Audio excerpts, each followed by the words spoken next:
Hi everyone, my name is Sarah Kong and welcome to Tech Tips. This video is part of our Azure Infrastructure by NTT's Learning Room. Check the description of this post to get the link, and then from there you can join the Learning Room and ask any questions, post comments. It's a great learning room for any infrastructure exam, and you're trying to study for that and you want to ask questions to the experts or help each other out. So this video is going to be focused on Azure Storage with actually a focus on storage accounts. You'll find storage accounts in AZ 104 and AZ 305 exams. So let's get to it. So as you can see on my whiteboard here, we're talking about Azure Storage. But before I get into the focus, which is, our storage accounts, I'd like to talk about the different types of storage in Azure and essentially why you use one over the other. And there's really two main reasons. First of all, oops, let's get my pen working here. One would be, what are you connecting to?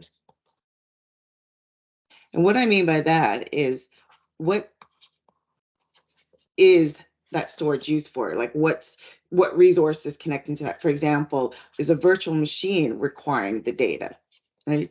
Or is it an application that's requiring access to the data? And then the other question is what type of data? Okay. So what type of data will determine, what type of storage solution I'm going to use. And in Azure, there's different types of storage solutions. Now, the one that I'm going to focus on is storage accounts, but quickly, if it's, say, for example, this type of data, then what you would use in there is you could use data disks. And data disks come in different flavors. You got your premium, you've got your standard data disks, and then with that, you've also got the different SSD versus HDD. So it all depends on the SKU of your VM to determine what type of data disk you're going to use. And if you take the AZ 104 course or read up on AZ 104, they really go into, the requirements of data disks.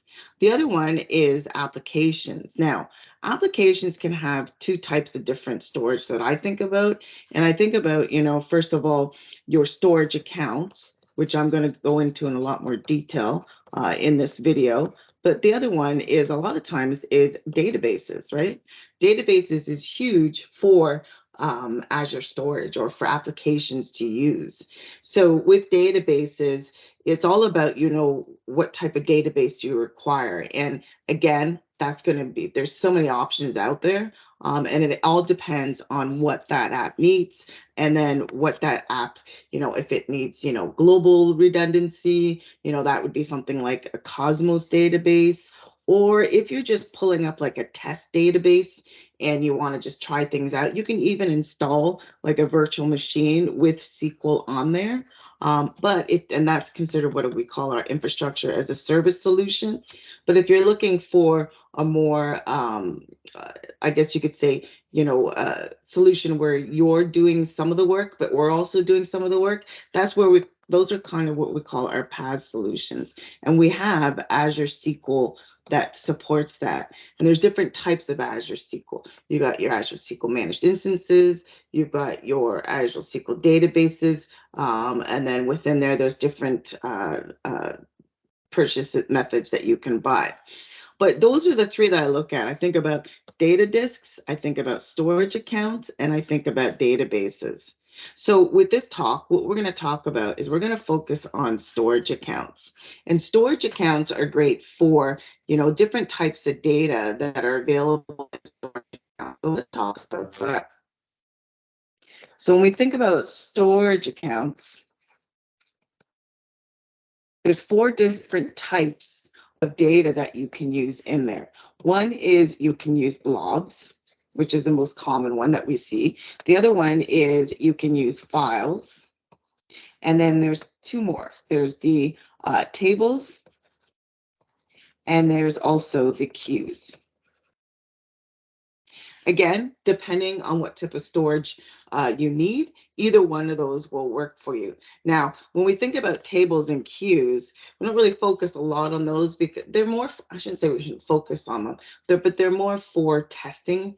So if you have an application and you want to quickly do, you know, and I should put this, no SQL database, right, table, I mean, then that's what you could use. And with the queues, they're very good too for, you know, those types of testing applications.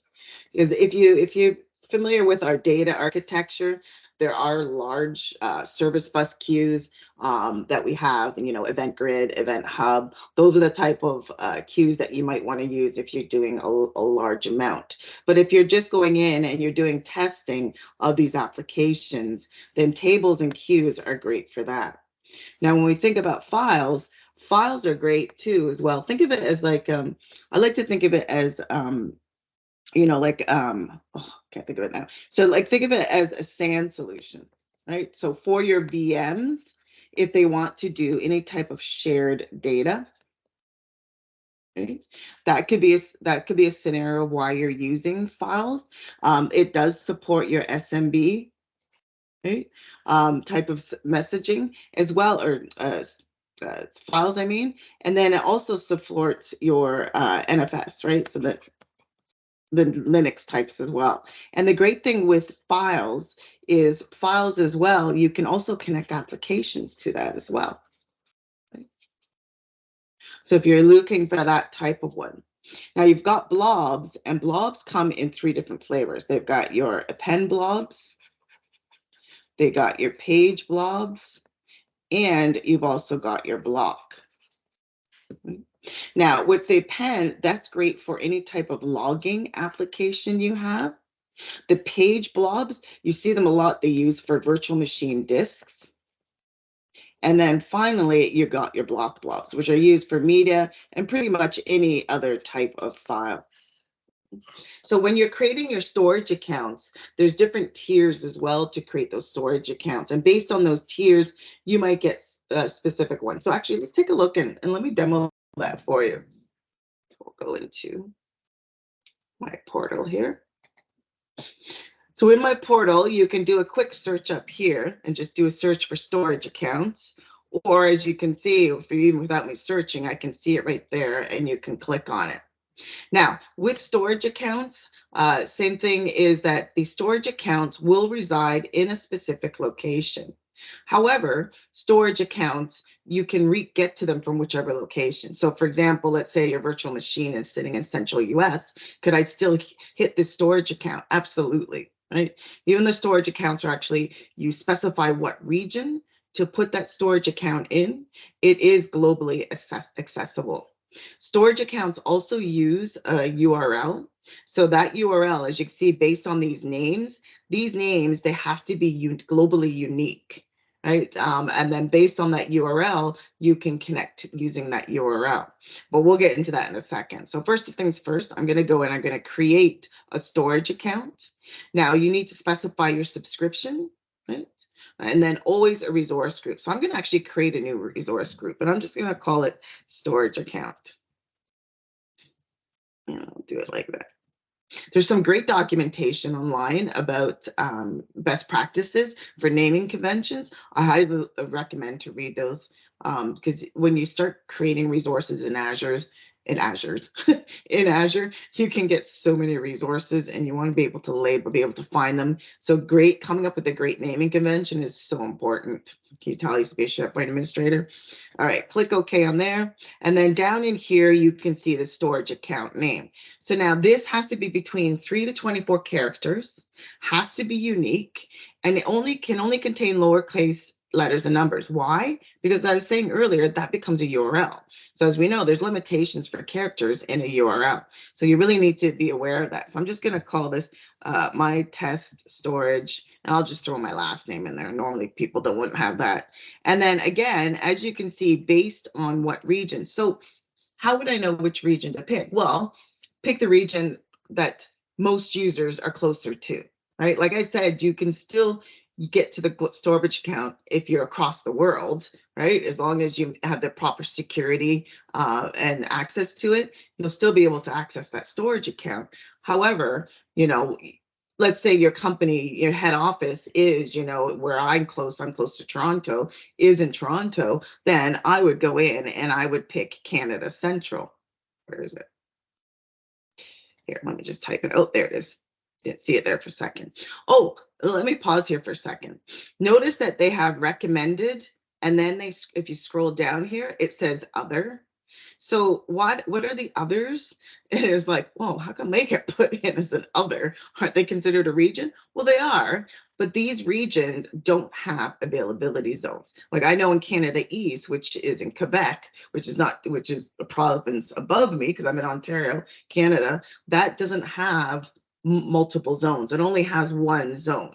So for that redundancy, you always want to think about, do you need this content to be redundant and so on, or these resources to be redundant? Then always go for the regions that have multiple zones. And the one that's Canada Central, which is funny enough, they call it Canada Central, but it's actually East. It's actually in Ontario. That one is the one that has the multiple zones. Right.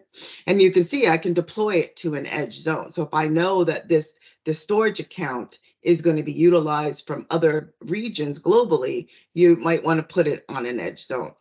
Now you can see there's different performance. So the different performance is all about, what type of disks, because if you think about a storage account is stored on our disks within our data center. So we are using, the same thing that you would use like in a NAS or a SAN. We are storing these on disks. Therefore, you get what you're paid for, so to speak. So if you just need standard, which is great for most scenarios, but if you also require very low latency, maybe you have those high-end applications that are using storage accounts, for high logging or auditing or anything like that, then you might want to select premium. Yes, there's going to be a cost association with that, meaning it's going to cost more, but it's all about, getting your money's worth, so to speak. Okay, so I'm going to keep it with standard. Now notice there's different redundancies. So what are the different redundancies? So when we look at that, and actually let's go back to my whiteboard so we can write this out. Where's my whiteboard? There it is. So when we think about redundancy, again, it's all about zones, right? Do you have the zones, right? So if you want to be redundant within a region, that's where you need zones, right? If you want to be redundant across regions, they still will require zones, so to speak. I'll show you this in a second. But the other thing to think about is, what is the requirement? Do you need to be redundant globally or let's put both, and or regionally? So you might be asking yourself, okay, sir, I get what you just said there, but what do you actually mean? So let's say, for example, you have a storage account that's sitting in Canada Central, right?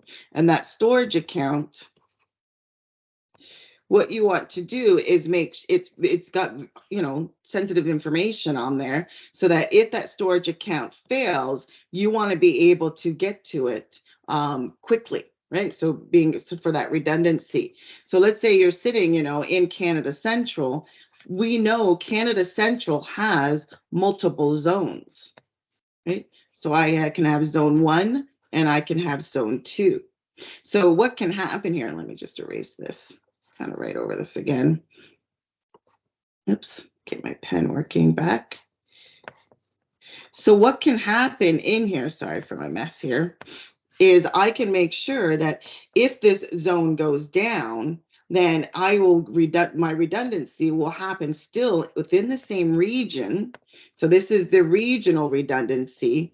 And what this is called your ZRS or ZRS, depending where you're at. So your zone redundant storage. Makes sense, right? If you think about it, the name, it's zone redundant because it's zone redundant. Let's scroll this over here so I can write this. It's zone redundant within that region. Now, if you don't need the zone redundancy, so you're like, okay, this data is not that highly important. It's like, let's say it's just, some backup files that you're just storing in there. Then what you can do is you can create, and same thing, let's say you're in Canada Central, you can have it all just in one zone, right? And that's your storage account. And so what that could be called LRS, and that's local redundant. Now, be aware too that regardless of whether you're selecting, LRS or ZRS, the one thing to remember is that both of them will always keep 3 copies. And we also use, similar to a RAID redundancy system on our storage accounts. So you're still getting that. Like, for example, the LRS is 11 nines SLA, right? Where the ZRS is your 12 nines SLA, because you get that extra 9.9999 because of the extra zone. So now let's say, and this is all within your region, right? So as we see, this is within a single region. We haven't talked about multiple regions yet. So the next one too is you can go in and I can have a storage count in Canada Central, right? And then that can also replicate to Canada East. Now, what we do, just to be aware of that, because then you might say, well, what if I want to have it replicate from Canada Central to, say, Japan? The answer to that is no, because what we do is we create what we call region pairs. And these region pairs are based on compliance. Some of them, they might not be within the same country, right? So what I mean by that is like that, as you can see, these two are both in Canada, right? So they're both in Canada. One's in Ontario, one's in Quebec, right? So, and that's when you create that, and this is what we call GRS, which is our global redundant storage. What happens is the storage account will replicate from here to here, right? So it replicates and then make sure the data is on both in both regions. So if one region fails, right? So the Canada Central fails, that's okay, because you got Canada East that can pick up for you. Now, in this situation, there's also another one, but for us, it doesn't quite work in Canada, right? Because Canada East only has one single zone. So if you want, you can have, say, for example, East US, and it's paired with, and I believe, don't quote me quite right, I should probably look at this. I'll grab that. I'll show you a link in a second. East US 2, right? These both have zones, right? This has multiple zones as well. So what happens is you can do a GZRS, and then the GZRS will replicate the data across zones. So zone 1 and zone 2, and same thing over here, zone 1 and zone 2. Sorry, my Z's look like 3s, don't they? Yeah, they do. Z. Now I just made it way worse.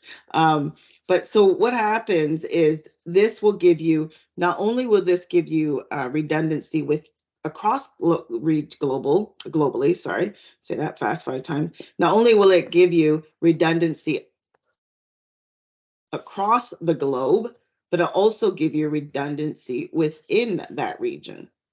So the GZRS. So you can see when I go back to my, here's my demo here. You'll see the options in here, GZRS, so globally redundant as well as regional redundant. So both within that. You got ZRS, which is just regionally redundant across zones.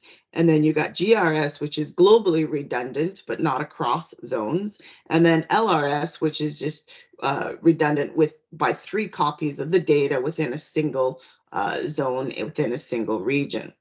Now watch what happens if I go in and I select one of these, like Canada East, and then I do the drop down, you'll see I don't have as many options because it doesn't have another zone. Right? So anyway, I'm going to go in, I'm going to select, actually, let's do East US. I'll always do, where is it? There. You see the different ones. Oh, and the site that I was talking about, Azure Region Pairs, right? There is a good link in here. Where is it?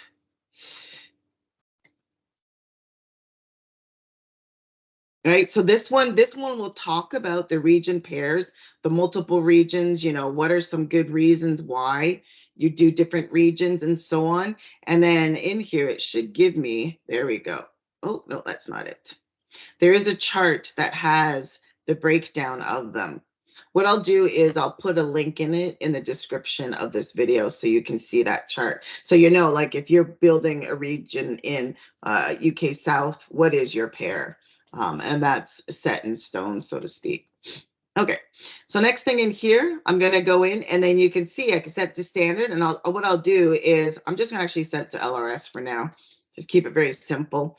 You can see the different security features that you have, right? So if you are using a REST API, if you need enabling public access.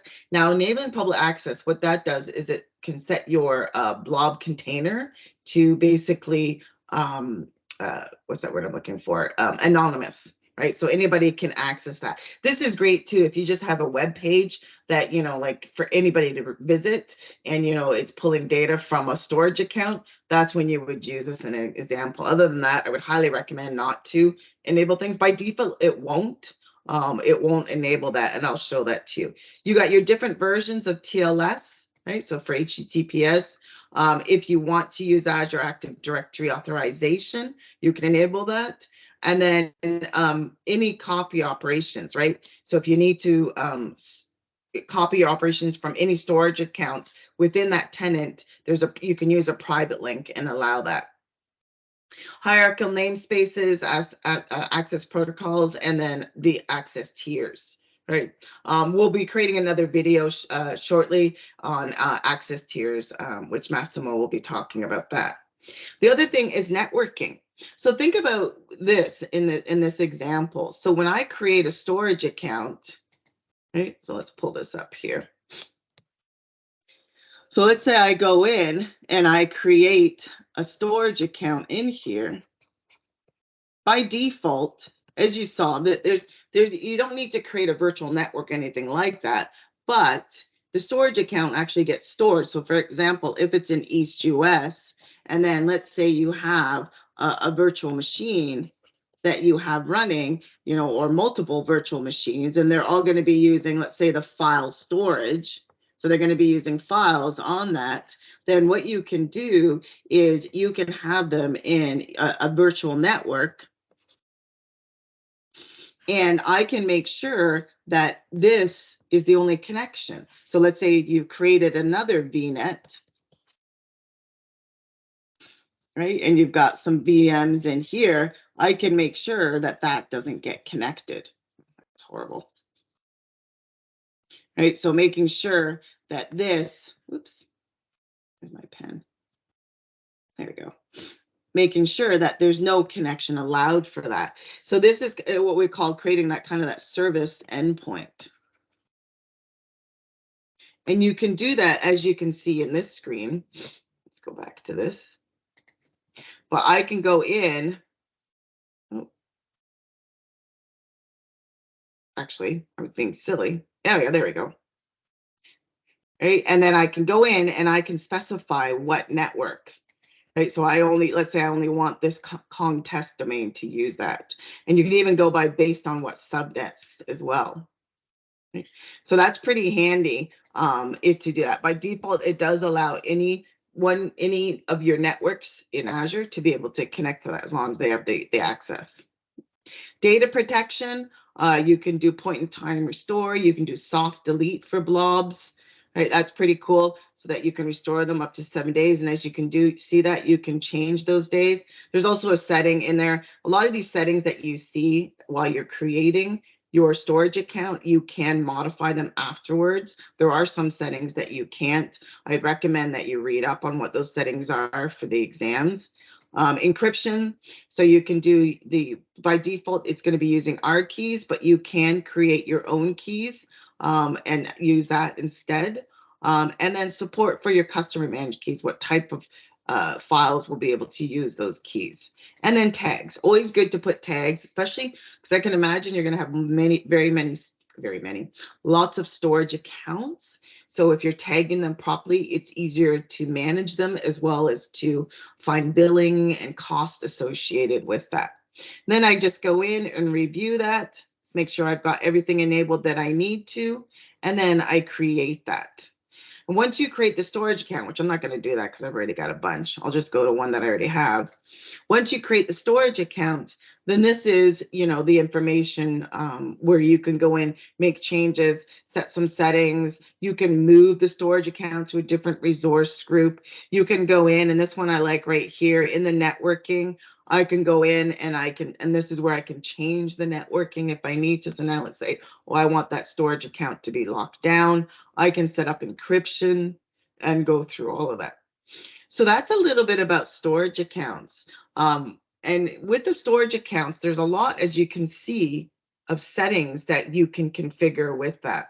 So we'll be releasing more videos as we go throughout the next few months. We'll be creating different videos based on access tiers, on security. There's a whole section on shared access signatures that's really important to know, but that'll be in other videos. So for now, I hope you enjoyed this video, and thanks for watching, and see you next time.